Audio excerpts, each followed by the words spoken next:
compagnie de Muriel Maud pour son nouveau roman Secret en sourdine, une enquête de Thelma Vermont aux éditions Ex Aequo, collection rouge, roman policier. Thelma, c'est un personnage que vous adorez, j'imagine, pour la faire revenir à nouveau. Oui, c'est un de mes deux personnages récurrents avec Angie.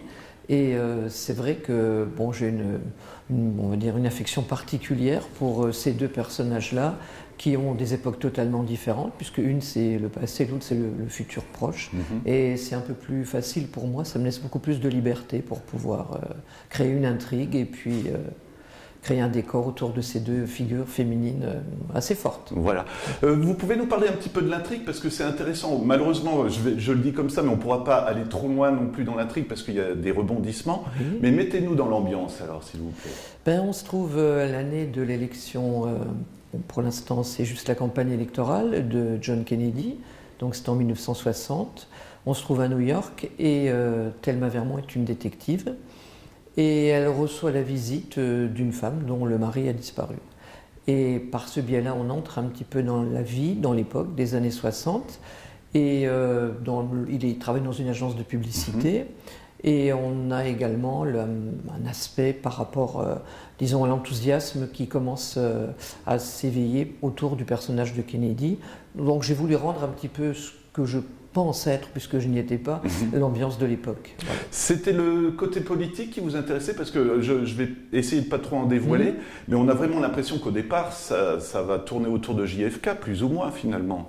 C'était pas du tout le côté politique en soi, mais c'était plus pour montrer un petit peu le tournant, puisqu'on est au début des années 60 et ça va annoncer des changements très importants au niveau culturel, musical, sociétal.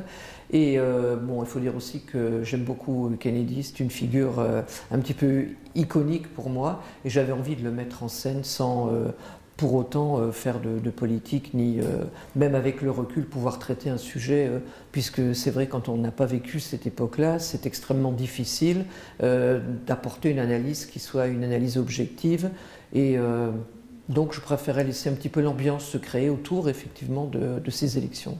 Alors c'est Curtis Seder qui va disparaître, il travaille pour une grande agence de publicité et aussi pour le soutien à JFK, et c'est un personnage qui disparaît dès le début. C'est intéressant aussi. Comment vous avez appréhendé l'intrigue, je veux dire, parce que c'est pas évident, à chaque fois qu'on fait un polar, il faut aussi emmener le public, on va dire, et jouer avec lui. Le personnage m'a permis de rentrer justement dans l'atmosphère des années 60, cette atmosphère où le consumérisme commence vraiment à régner un petit peu partout, l'importance aussi des figures du cinéma, comme à chaque fois, j'essaie toujours de mettre un petit peu de cinéma, un petit peu de musique, avec la musique jazz blues récurrente autour de Dana Reese, qui est l'idole de Thelma. Et je me permets notamment aussi, elle voit le tournage de Breakfast at Tiffany's, voilà. C'est génial, quoi, comme idée, c'est super. Ça permettait de mettre un petit peu la saison aussi, puisqu'on se trouve à l'automne 1960, et parler de cet homme, le faire découvrir finalement comme s'il était présent. En fait, il a disparu, mais pendant un moment, c'est la personne la plus présente dans l'intrigue. Et puis rentrer un petit peu dans sa façon de vivre, sa façon de voir le monde, son enthousiasme par rapport à Kennedy, et puis la manière dont vit un couple américain dans ces années-là. Et sans qu'on le découvre vraiment, c'est aussi quasiment le personnage central par rapport au final. C'est frustrant parce qu'on ne peut pas le dire, mais je pense que c'est quelque chose qui vous motivait, non, finalement, ce rebondissement. C'est-à-dire que c'était pas trop le but. Le but était plus de montrer un petit peu comment l'intrigue se nouait, comment il y avait les différents chemins qui pouvaient mener à telle ou telle fin. Et ce qui m'a toujours motivé dans tous les romans que j'ai pu écrire, les nouvelles, c'est surtout les personnages, c'est-à-dire leur personnalité, leur caractère. L'intrigue, pour moi, est là pour mettre en valeur les personnages, et non l'inverse. C'est un petit peu comme ça que j'aime lire les romans, et c'est comme ça que j'aime les écrire. J'aime bien aussi ajouter toujours une touche de suspense à la fin. Ça veut dire que là, pour ce roman ou les autres, comme vous expliquez, vous pensez d'abord aux personnages, vous avez déjà leur vie, mais vous ne connaissez pas encore l'intrigue, du coup? Tout à fait, vous avez parfaitement compris. Alors si on rentre dans la cuisine du romancier, comment vous travaillez, du coup? C'est intéressant. C'est-à-dire que pendant des années, je pensais un petit peu j'écrivais, mais sans publier ni aller jusqu'au bout d'un roman complet. J'ai vraiment commencé à créer vraiment un roman au début des années 2000. Et petit à petit, ces deux personnages, Angie et Thelma, se sont imposés à moi, en quelque sorte.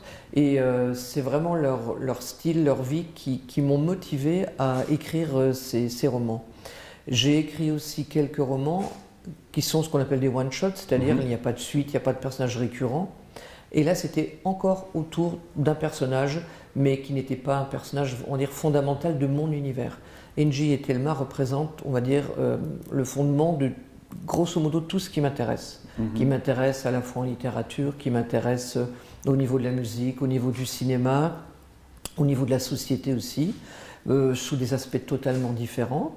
Et pas toujours visible forcément, parfois c'est sous-jacent, mais c'est vrai que mon univers tourne beaucoup autour de ces deux figures et les personnes récurrentes, qui sont aussi dans leur cercle. C'est ce que j'allais vous dire, Voilà. parce que ce que j'aime bien avec les aventures de Thelma, c'est son équipe aussi. Ça fait vraiment un peu les polars cinéma, quoi, aussi. Il y a une équipe d'enquêteurs finalement, même si les autres ne sont pas des enquêteurs, mais ils l'aident beaucoup. Donc, je pense à Abraham, il y a Jerry aussi, si je ne me trompe pas. C'est génial, ça. Est-ce qu'on y revient, à force de les connaître, ces personnages? Vous les voyez évoluer devant vous quand vous écrivez? Ah oui, tout à fait. Benny, qui est donc Benny, le journaliste donc, qui aide Thelma, ils ont un vécu ensemble, ils se sont rencontrés à une époque où tous les deux étaient un peu, on va dire, dans une situation émotionnelle difficile. Et Abraham, qui symbolise un peu la sagesse, on va dire, dans cette équipe-là. Et c'est vrai que je trouve important de donner un peu d'épaisseur justement à l'univers qui tourne autour des personnages. Parce qu'un personnage tout seul, sorti de son contexte, ne présentera pas forcément d'intérêt, dans le sens où on ne va pas le faire revivre dans une autre intrigue. Il faut vraiment créer... pour moi, c'est comme ça que je ressens les choses en tant que lectrice. Et c'est vrai qu'on écrit, en fait, les choses qu'on aime lire. Avec le recul, sans pour autant faire de copies ou de choses de ce style, mais ce qu'on aime lire nous inspire forcément.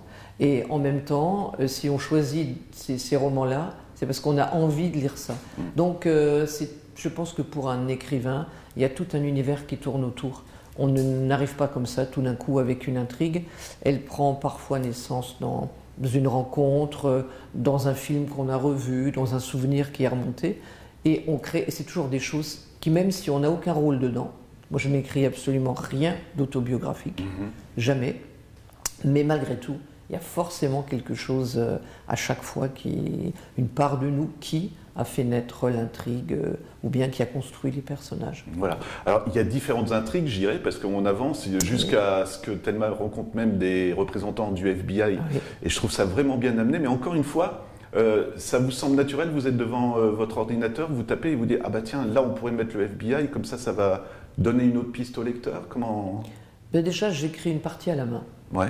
Bon, pas tous les détails, mais c'est vrai que les personnages ont une fiche depuis le début de leur création, avec leur manie. J'ajoute l'histoire, je grossis un petit peu certaines choses, et parfois je pense à quelque chose, je le note, et quand je me mets donc devant, avec mon style ou bien devant mon clavier, les choses sont déjà souvent dans la tête. Elles ont déjà été pensées en faisant autre chose. Mais quand on commence un livre, je pense que c'est la même chose. Mais même quand on commence la lecture d'un livre, souvent on vit en partie avec les personnages. Si vraiment on accroche le livre, on accroche à l'histoire, le livre s'impose un petit peu à nous, quand vraiment on aime un livre. Et pour l'écriture, c'est la même chose. On vit un petit peu dans une... Bon, pas toute la journée bien sûr, mais on a quand même présent à l'esprit, on va dire, ce film, ce roman, ce livre. Ouais. Si on ne voit pas JFK, il y a quand même des thèmes encore une fois, c'est frustrant de ne pas pouvoir en parler, mais c'était des sujets qu'il abordait aussi, je pense, dans sa campagne politique. Et il y a aussi un rapport avec l'Amérique du Sud, j'irai pas plus loin. Mais est-ce que vous pensez toujours à JFK par rapport à cette intrigue aussi, malgré tout, même si on ne le voit pas? Oui, bien sûr, parce qu'en fait, il a quand même... je dirais, créer une certaine atmosphère à ce moment-là, en Amérique, et chez certaines personnes, parce que d'autres s'en fichaient totalement. Mais je pense qu'il crée beaucoup d'espoir, petit à petit. Après, on pense ce qu'on veut du personnage, c'est tout à fait autre chose. Mais je pense que l'atmosphère-là, elle était importante.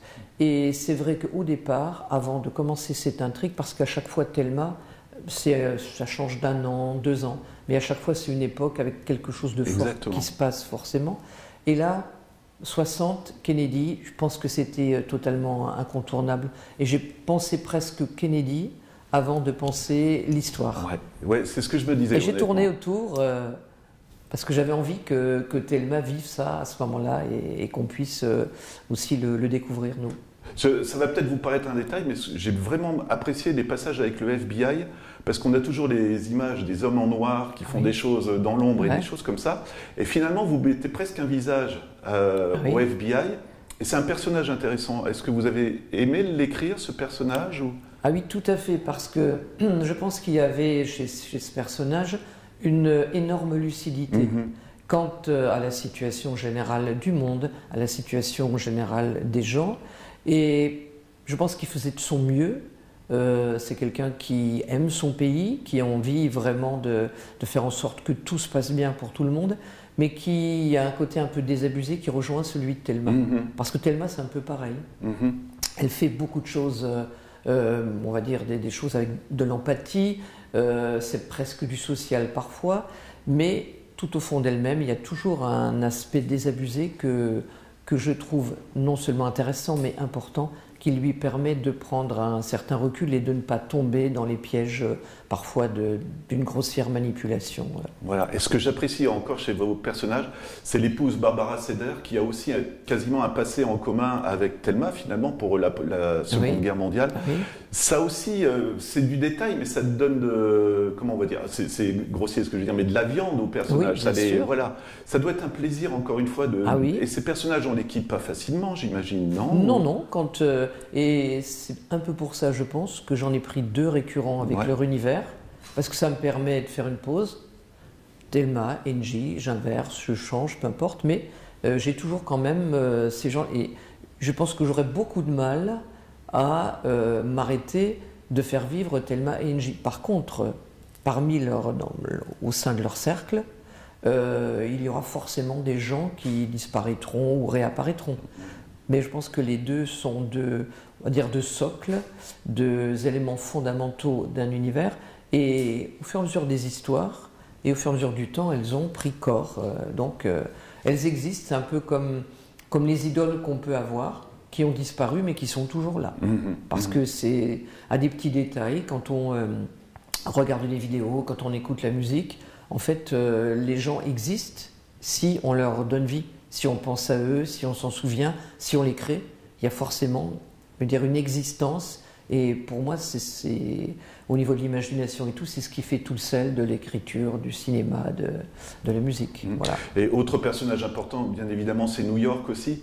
Et j'aime bien aussi ce côté réaliste, parce que vous dites, elle tourne, vous donnez le nom de la rue, elle prend la 5e ou des choses comme ça. Ça donne presque envie de prendre une carte et de voir où elle habite, et puis où est le parcours de son enquête aussi. Je pense que c'est important pour vous d'ancrer le personnage dans la réalité, et surtout dans cette ville qui colle au polar, quoi, aussi.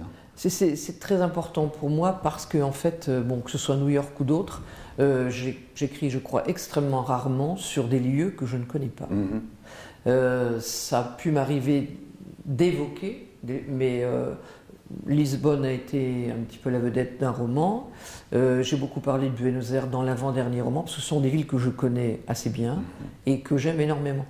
Et c'est pareil, je me vois mal faire créer une intrigue dans un endroit qui ne m'a pas forcément interpellé à un certain moment. Il faut qu'il y ait un rapport aussi avec le lieu. Et même parfois, rien qu'un nom de ville peut faire surgir des choses, mais il y a forcément un intérêt. Il n'y a jamais de hasard, ni dans les personnages qu'on crée, enfin il me semble, ni dans les lieux que l'on choisit. Est-ce qu'il y a des codes à respecter pour le polar? Il y a beaucoup de scènes qui se passent la nuit, parfois il pleut. Il y a aussi le thème de la trahison, là encore on ne peut pas aller trop loin, mais je trouve ça vraiment intéressant. Et ça colle, moi je vois parfois du Humphrey Bogart, des choses comme ça aussi là-dedans, non? Dans le personnage de Thelma, effectivement, c'est un petit peu le roman noir. Alors, est-ce que je respecte vraiment les codes? Je ne sais pas. Moi, j'ai beaucoup aussi lu de romans noirs à un certain moment. Et je lis des tas d'autres romans policiers ou autres d'ailleurs. Mais cette atmosphère-là me plaît beaucoup. Et c'est pour ça que j'aime aussi beaucoup les polars scandinaves. Avec ce côté un petit peu toujours triste, mélancolique, mais extrêmement riche. parce que justement très intériorisé. Et c'est vrai que New York, c'est enfin la ville idéale pour faire un roman policier, quoi. Je crois que pour faire un roman tout court, c'est vraiment la ville idéale. Il y a des tas de quartiers différents, ça peut se passer dans la bourgeoisie Oui, comme chez les pauvres, dans Central Park. C'est vrai qu'il y a des tas d'intrigues, de toute façon il y a des tas de films et de romans qui se passent à New York. Voilà. Ça sera une de mes dernières questions, mais quand vous avez terminé ce livre, je trouve vraiment la fin émouvante aussi, et je me suis fait avoir tout simplement. Est-ce que vous aviez un petit sourire aussi en disant, tiens, ben là, je pense que le lecteur va prendre du plaisir. Oui. Ouais. C'était le dernier rebondissement. J'essaie toujours de faire au moins 2 niveaux dans les intrigues, et parfois 2 intrigues qui se croisent ou qui sont presque parallèles. Et il y a d'abord une première solution, avec un premier rebondissement, et toujours un second rebondissement. Pratiquement dans tout ce que j'ai pu écrire, au début je ne m'en suis pas vraiment rendu compte, et je crois que maintenant je le fais un peu exprès. Voilà. Bah, ça sera ma dernière question, Muriel, mais est-ce que c'est un personnage qu'on va relire bientôt ou pas? Alors pour l'instant en écriture il y a Engie qui est en écriture, mais Thelma n'est pas très loin, et je pense que les deux, oui, effectivement, vont être à nouveau de retour d'ici quelques mois, je pense. Voilà. Bah, c'est super, personnellement c'est super. Merci voilà, beaucoup. Je rappelle juste votre roman, Muriel Moore, pour Secret en sourdine, une enquête de Thelma Vermont, aux éditions Ex-Aequo, collection rouge, roman policier. Vraiment un vrai plaisir de lecture, et puis un plaisir de se faire avoir aussi quelque part dans l'intrigue. Merci encore. Merci à vous.